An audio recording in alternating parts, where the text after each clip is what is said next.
Hey guys, welcome back to Latest Movie Stories. By the way, how's it going, loyal viewers? I hope you're all doing well. This time, we're going to discuss and review the movie Boss Level, a film about Roy Pulver, who dies more than 100 times in the same day. Alright, without further ado, let's dive straight into the discussion. And if you enjoy this channel, as usual, don't forget to subscribe so you won't miss any other exciting videos from Latest Movie Stories.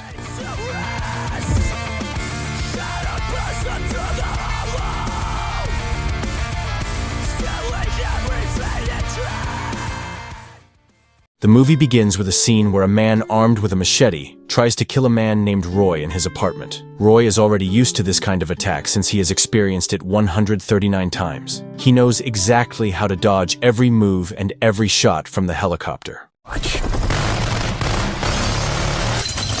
He jumps out of the window, drops from the 4th floor to avoid the explosion, and lands on a passing garbage truck. He manages to escape and hijacks a car. Along the way, he is chased by 2 assassins named Pam and Esmeralda, who are driving their own car. However, Roy miscalculates the timing of an oncoming bus and gets hit, dying instantly. But Roy doesn't stay dead. He wakes up again, right at the same moment when he's being attacked by the man with machete. It's revealed that in his life, which has repeated 140 times, Roy is constantly hunted by professional assassins like Pam and Esmeralda, who have already killed him 14 times. There's also Guan Yin, a deadly woman skilled with a sword, a short man who loves causing explosions, and many more. Roy has no idea why these people are after him, or why he keeps coming back to life every time he dies. Real. One day, Roy tries to call his ex-wife, Gemma, to ask what's going on with her. But he receives devastating news. Gemma's boss, Ventor, tells him that she has died in an accident. Not long after grieving her death, Roy is once again hunted down and killed by the same assassins. Accident. Right. Long story short, when Roy's life resets again, after outsmarting all the people trying to kill him, he always goes to a restaurant. He spends his time there drinking and chatting with his friends, Jack, the restaurant owner, and Dave, the head of security.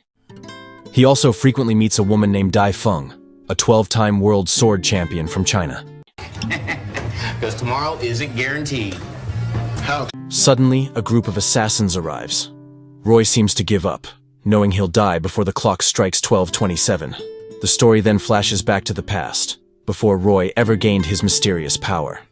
He was at a laboratory to meet Gemma, who worked there.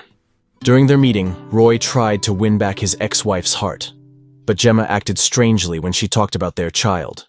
She quickly measured Roy's body and took a strand of his hair.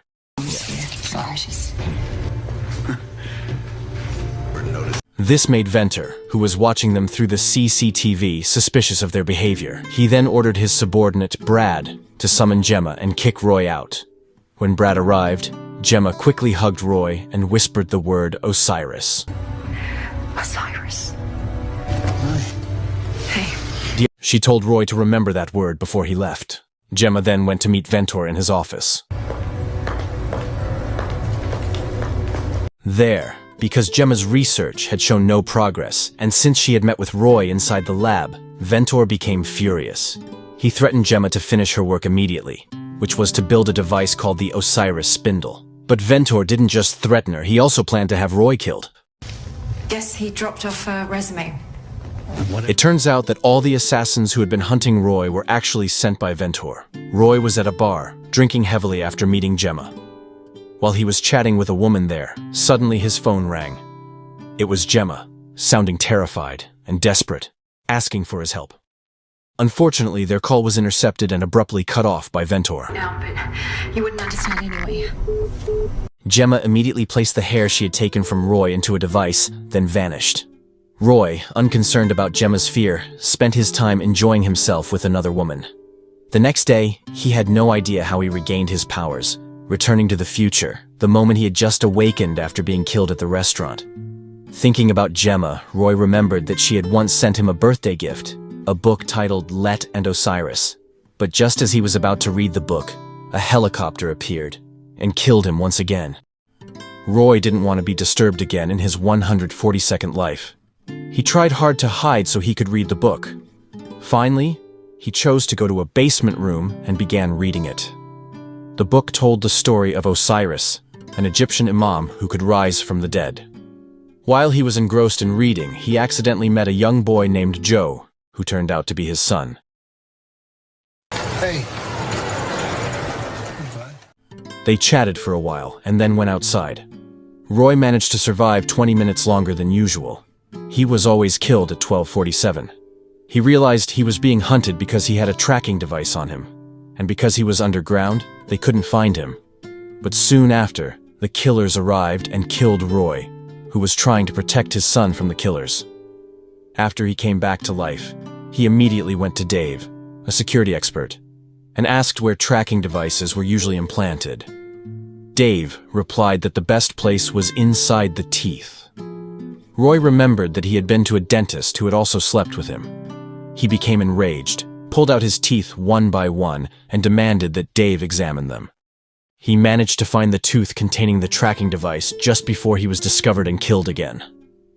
Roy woke up once more and immediately captured the woman he had slept with. He learned that she had been ordered by Brad, Venter's subordinate, to implant the tracking device in his tooth. Roy grew furious and decided to take revenge. Using the tracking device he had removed, he lured the assassins one by one and killed them in the same ways they had killed him, starting from shooting Pam to blowing them up with bombs. Revenge.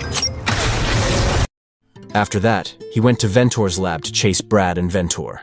His attempts to get inside caused Roy to fail repeatedly and die over and over, getting shot by Brad each time. However, he kept trying in various ways, like driving his car to jump over fences, disguising himself as one of the assassins who looked like him, or pretending to be a guard inside the lab. Finally, he reached a room guarded by Guan Yin. However, he was unable to defeat her. He had tried everything, but was always defeated and killed by Guan Yin. He came back to life, and after being defeated by her, he encountered Ventor. Ventor explained his project called the Spindle Osiris, a device capable of reversing time. Really standout stuff. How you were able... Ventor was furious because Gemma failed to operate the Spindle Osiris device as he wanted. He then killed Gemma. Afterwards, he revealed all his secrets to Roy before slashing Roy's throat. Roy suddenly realized that his wife, Gemma, had used the Spindle Osiris device on him. The device had granted him powers, just like those described in the book about Osiris that he had read. Gemma had done this so that Ventor couldn't use the device, and so that Roy could stop Ventor's insane plans. Roy finally understood Gemma's good intentions. Not mine. Roy woke up again and went to his friend's restaurant to meet Dai Feng. He asked Dai Feng to teach him sword techniques. Dai Feng agreed to teach him. Without much talk, Roy quickly learned swordsmanship because he could manipulate time with his powers. By his 198th life, he had become a swordmaster capable of defeating Dai Feng. Finally, the long-awaited moment arrived. In his 200th life, he re-entered the Ventor building. He encountered Guan Yin again. This time, he felt confident. He put down his weapon and challenged Guan Yin to a sword duel. I think it'll wait. They fought fiercely. Roy was able to counter Guan Yin with ease. Even after briefly losing his sword, he managed to win with perfect technique.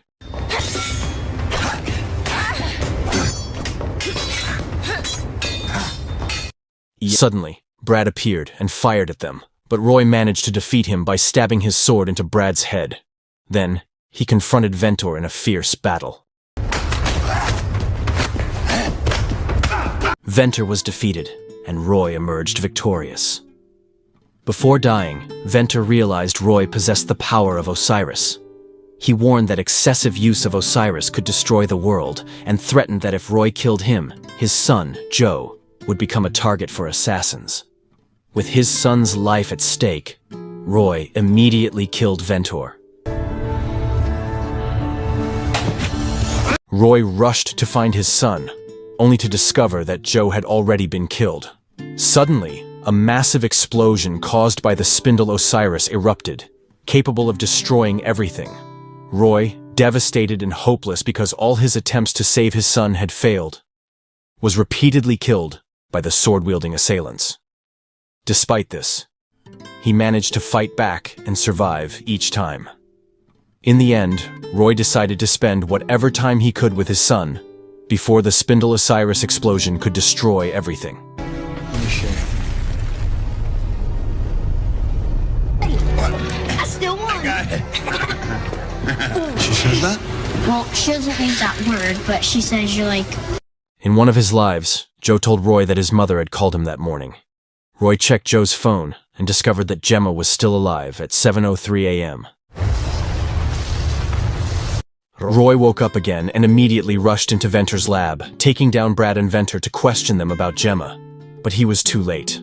Gemma was already dead there. Fortunately, Roy saw on the CCTV footage that Gemma was still alive at 7:14 a.m. Roy then killed himself to reset his life. This time, he did something different. After defeating the sword-wielding man, he didn't flee from the approaching helicopter. Instead, Roy took control of the helicopter and flew it directly to Ventor's lab to arrive quickly, while Gemma was still alive. He also aimed to eliminate the assassins who were trying to kill his son, using the helicopter's automatic weapons to shoot at the people gathered in front of Ventor's office. Then he took Guanyin's sword, who was already dead, and eliminated Ventor's guards one by one. Upon reaching the elevator, Roy quickly stabbed Brad, who was about to kill Gemma. He also shot and killed Ventor there to save Gemma. Despite successfully saving his ex-wife, Roy still has another mission: to stop an explosion that could destroy the world. According to Gemma, Roy must enter the Osiris spindle machine to reverse time and restore Osiris's power to prevent the explosion from happening. However, Roy knows his chances of survival are slim. He then recounts fond memories of his time with his son. A crush on a girl in his class named Camille. In his final moments, Roy gazed at Gemma while slowly stepping into the machine. Is Roy still alive? Is the world saved? Ah, who cares? Because the movie ends. And that's the end of Boss Level. Overall, this film delivers non-stop action with a fresh video game-style twist. Even though the premise revolves around dying repeatedly, the fight sequences are always creative and entertaining. The message from the film: every failure is a new opportunity to learn and try again. Roy Pulver had to die countless times to perfect himself. So, don't be afraid to fail in real life, because each failure brings us closer to victory. Which of Roy's deaths did you find the funniest? Share your thoughts in the comments, and don't forget to subscribe for even crazier action movie reviews.